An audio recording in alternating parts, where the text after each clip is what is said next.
Hello everyone and welcome to Talking Amateurs, the place for your amateur football fix on the internet. I'm Kim Morgan from Messenger Community News.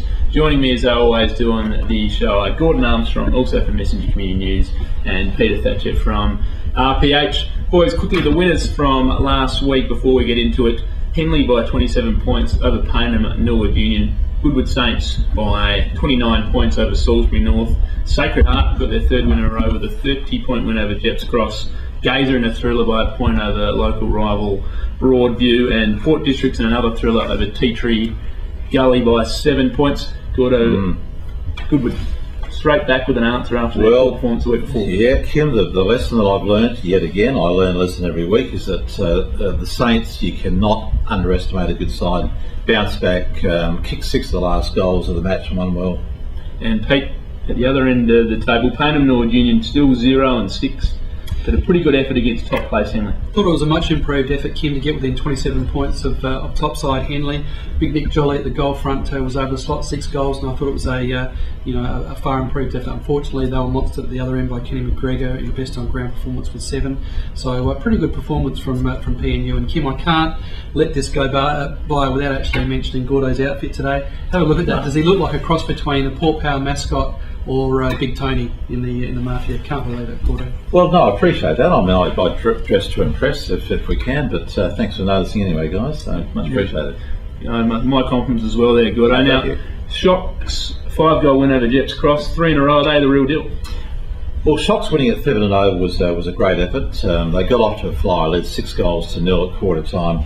Didn't score in the second quarter, so it's probably a bit of a concern, but that's a good effort to win again. They're on the way. What about Tea Tree Gully?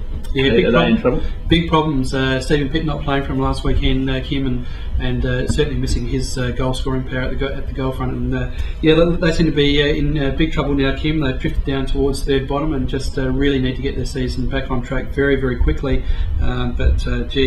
Jeps Cross this week, and so no easy task there for the Gullies. Quick look at the ladder shows 5 wins to Henley, Salisbury North and Goodwood on top.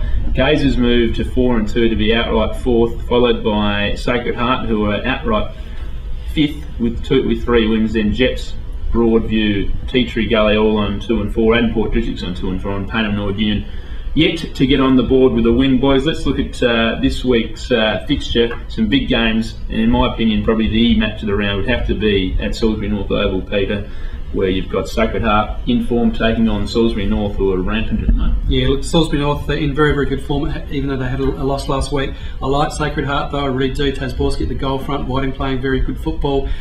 Just like the run that they're on at the moment, and I'm going to pick Sacred Heart in a bit of an upset here. I think Salisbury North, they may have just peaked a bit early, and even though Shane Jordan playing good football for them, but no, I'm going to go with Sacred Heart. Well, I'm going to go for Salisbury North, Gordo. I've got to go with you, Kim. Salisbury North, 4 weeks ago, you wouldn't have said this was the match of the round, but Shock's to the credit of being terrific. One thing I will say about Salisbury North is they've lost 3 players who've gone back to Sandford clubs. So that's just one thing to bear in mind. But I think at home, the Hawks by about 2 goals. What about Jeps Cross v Tea Tree Gully, Pete? Tea Tree Gully to fight back, Kim. I agree. Tea Tree Gully for mine. Geez, I'd like to, and I know that the Gullies are missing about 8 or 9 first-line players. Robert Young was another one missing, and also Daniel Wicks from last week. But I think Jeps Cross I'd like to give the Gullies one more chance, but I think Jeps by about 2 goals. Okay, now Broadview's been competitive, but they haven't got enough wins so far, 2 and 4. They're up against a very tough opponent in Henley this weekend. Yeah, can't see Henley dropping this one, Kim. Broadview, very, very competitive performance last week, but Henley too strong for mine. Can't disagree with you again, Peter. It's 2 out of 3 I've agreed with you on. Yeah, Henley's got the depth, the marking power up forward, but their effort wasn't 100% last week, and any slip off of form, then Broadview can push them, but I think Henley by about 4 goals. Goodie v Port Districts? Yeah, Saints to win this one. Agree. I'm not picking against the Saints for a long, long time, particularly at home. They were terrific last week, and the Saints by about 7 goals. Okay, now can anyone build a case for Paynham Norwood Union getting their first win of the season against Gazer? I can, Kim. I know we're short of time, but PNU, I think, a great performance last week. They're at home this week. Gazer struggled to get over the line last week. I just think that PNU, this could be the one. Can't agree with you. I'm going to go Gazer. Look, I'm seeing where Pete comes from, but I just think on exposed form, Gaze has done everything they need to do, and I think that so they can get home by about a goal. There you heard it. Thanks, folks. Tune in again next week.